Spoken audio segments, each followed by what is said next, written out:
Tip of tongue, teeth on the lips. Thought I would talk about some recent reads. Today I'm going to talk about 4 different books, 3 physical, 1 audiobook that I have consumed here in the early part of the year. None of these books I wanted to make a single whole video for, so I'm just combining them all together. So the first book I want to talk about is Plus by Joseph McElroy. I mentioned at the end of my last video that I was reading this, and this is my first McElroy. And so what an experience! What a book to come in on. I think this was a classic case of I respect the book, but I didn't necessarily always have fun reading it. It was hard. It was difficult, even for me. I'm a very visual reader. And so I had a lot of trouble personally, like producing satisfactory images of what was being described to me. Now, in some cases, that is very clearly the point. There are these moments where he's using like a kind of nonce language. There are words in there that are like completely, as far as I can tell when I Googled them, they're completely unique to the book. In these particular passages were sort of where I caught myself realizing that the writing was to be taken more conceptually than literally or visually.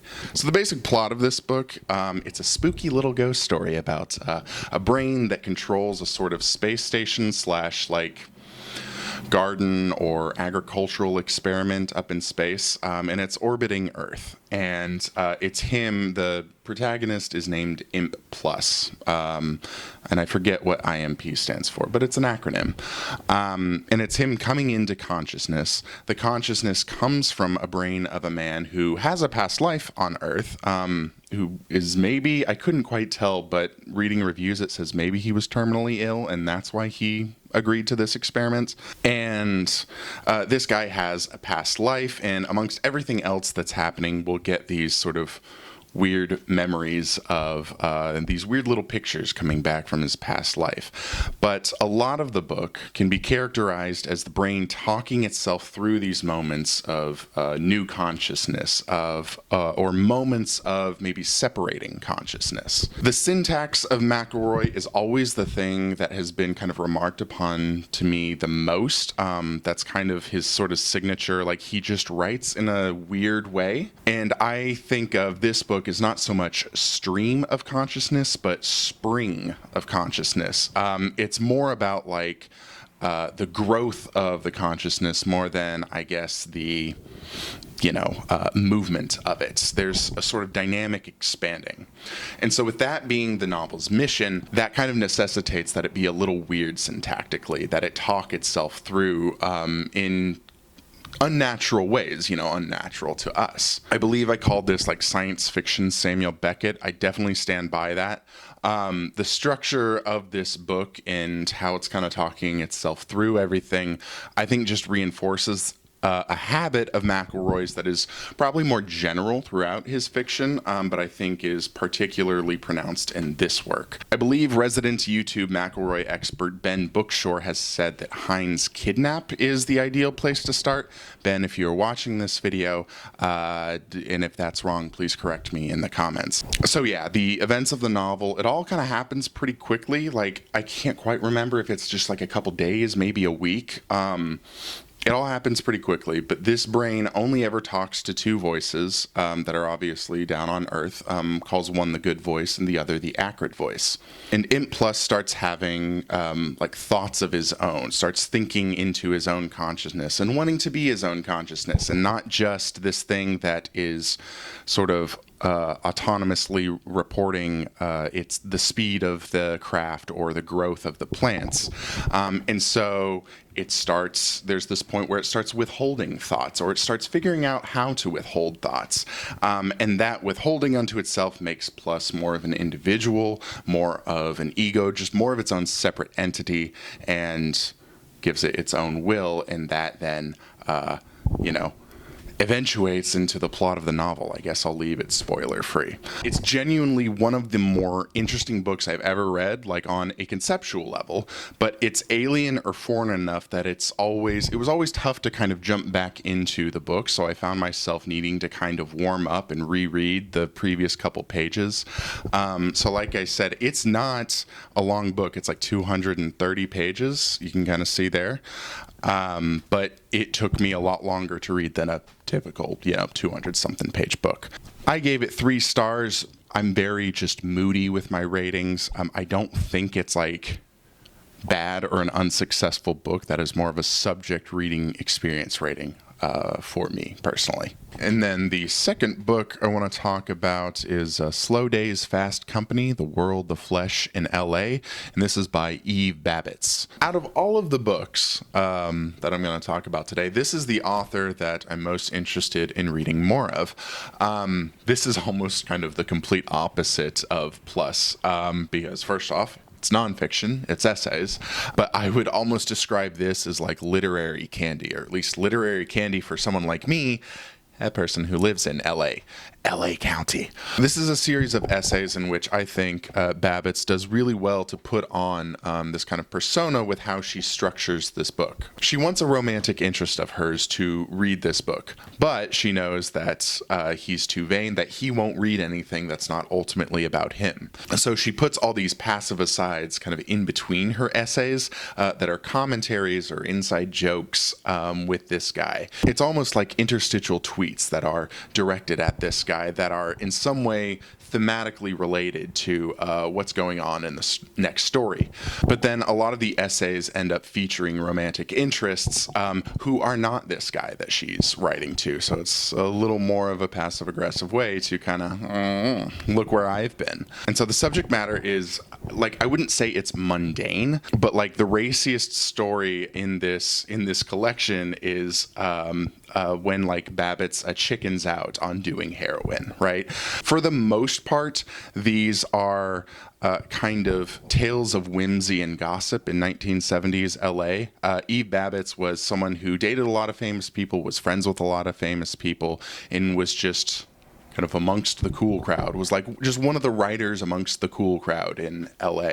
And so her essays end up, they might just be a story about a weird day in Palm Springs she had with a friend, or, the time she went to a Dodgers game despite not being a Dodgers or baseball fan at all, sort of getting sucked into the pageantry of the whole thing. Or like in the classic kind of LA writer tradition, she'll have, some story about how the Santana winds made her crazy. Like I said, I kind of call them tales of gossip and whimsy in 1970s Los Angeles, which I don't mean to say that as a way to underplay or trivialize her writing, because I love her writing. I want to read one of the opening paragraphs, or one of the first paragraphs in one of the first essays, because I think it's just great. I think she's great with openings, by the way. That's one of the things that always really seduces me. So here's a little bit of that. It's well known that for something to be fiction, it must move right along and not meander among the bushes gazing into the next county. Unfortunately, with LA, it's impossible. You can't write a story about LA that doesn't turn around in the middle or get lost. And since it's the custom for people who like LA to embrace everything wholesale and wallow in Forest Lawn, all the stories you read make you wonder why the writer doesn't go ahead and get it over with. I love LA. The only time I ever go to Forest Lawn is when someone dies. A kid from New York once said, "Look, which would you rather? To spend eternity looking out over those pretty green hills, or in some overcrowded ghetto cemetery next to the expressway in Queens?" LA didn't invent eternity. Forest Lawn is just an example of eternity carried to its logical conclusion. I love LA because it does things like that. People nowadays get upset at the idea of being in love with a city, especially Los Angeles. People think you should be in love with other people, or your work, or justice. I've been in love with people and ideas in several cities, and learned that the lovers I've loved and the ideas I've embraced depended on where I was, how cold it was, and what I had to do to be able to stand it. It's very easy to stand LA, which is why it's almost inevitable that all sorts of ideas get entertained, to say nothing of lovers. So this next book I want to preface with a really good Blue Sky post, a skeet that I saw recently from, very appropriately, user named Chomnomsky, and it reads, "Reading one book by Nabokov. Truly this man was troubled but inarguably brilliant, a peddler of the voluptuous to his fellow embarrassed and abused Sybarites. Reading 6 books by Nabokov. Truly this man loved bugs." Now, I won't say literally I noticed a lot of bug imagery. There was you do notice that there's some more kind of... He impresses insect metaphors on the world more than the average writer, for sure. But I think it gets to something about Nabokov that, you're very, very kind of blown away at first by his language in the first book you read. For most of it's Lolita, as it was with me. This book, I should actually get to talking about it. Invitation to a Beheading. And this is it's not my 6th, it's my 3rd Nabokov. So I've read Lolita was my first one. I read that a couple times because of school and just on my own. And then I read The Defense, or sometimes called The Illusion Defense, which is his chess novel. So this makes number 3. And I had a similar reaction to this book that I did to The Defense, in that I thought it was very linguistically impressive and beautiful, but it's not necessarily something that stuck in my craw in the way that, say, Lolita did. The book is often compared to Kafka, but Nabokov says himself he hadn't read Kafka when he wrote this, and he originally wrote this. This is one of his novels that he wrote originally in Russian and then translated later. And so this book is about, I think, 20 chapters long, so it's about 20 interesting set pieces that lead to what certainly feels like an inevitable conclusion. I can't remember how directly it's alluded to sort of what happens on the very last page, but it felt like there was certainly some foreshadowing that was none too subtle. It also has that kind of wry postmodernism, winking you in the face characteristic to it. It's about a fella named Cincinnatus C, who is found guilty of Gnostical turpitude, and for having committed that crime, he is sentenced to death. He is sentenced to beheading. And so he is taken to prison after being found guilty, and kind of his mission during the whole book is that he's just trying to find out the date of when his execution is. He's ultimately only told a day or two before it happens. He's constantly, the people that he's asking, the jailer, his name's Rodion, and he's really, really friendly with him. But he's kind of taken aback and offended, why would you ask me that? Come on, don't ask me sad things. Why are you being such a downer? There's kind of that constantly being imbued to him throughout all of his adventures, if you want to call them that. He writes down his own prison memoirs, and he's only ultimately told a day or two in advance when he's actually going to be sentenced to death, when he's actually going to be executed. And so all these different strange things happen to him. There's one scene where his whole kind of extended family, it might be his in-laws actually, because his wife shows up, and his wife does not give a shit about him, but the whole family kind of comes to visit him in prison, and they bring all of their living room furniture to sit down, and then they get upset at something he says 5 minutes in, and they leave. And so it's an absurd farcical novel that's genuinely very funny. I think of the Nabokov books that I've read, it's easily number 2, but it does, like I said, it's more of a, cheeky, fun book rather than a book that feels like it's getting into the deep heart of something. I mean, it is getting into the deep heart of something. That's a bad way of putting it.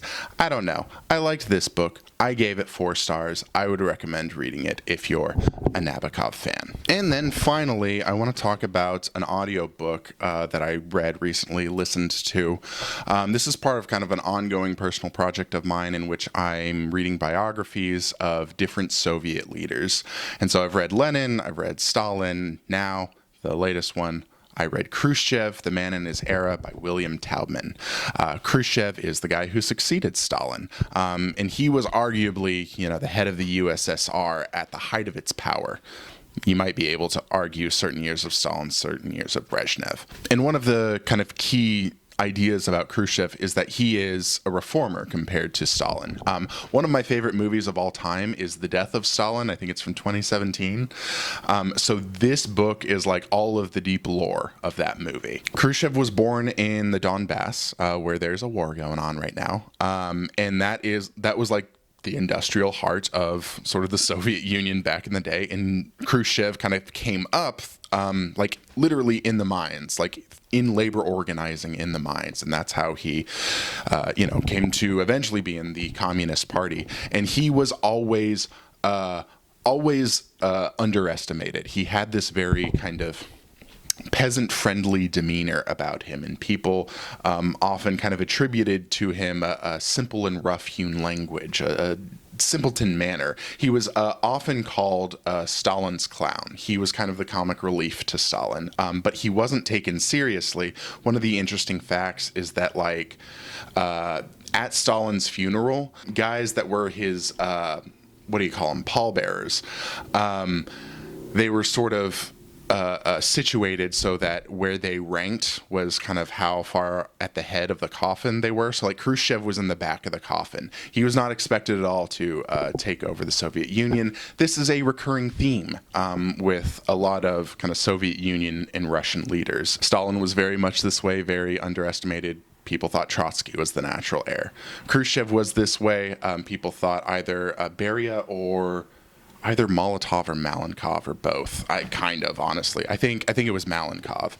And even like post-Soviet, like Putin was considered to be like very underestimated in his rise up to power. So happens a lot in more recent Russian times. Another thing about Khrushchev is that he is a pragmatist, kind of first and foremost. He always did what he had to survive. So there were, he was taking part in the Stalinist purges and signing papers, and he was very much, no one had blood not on their hands by the end of Stalin, I guess is what I'm trying to say.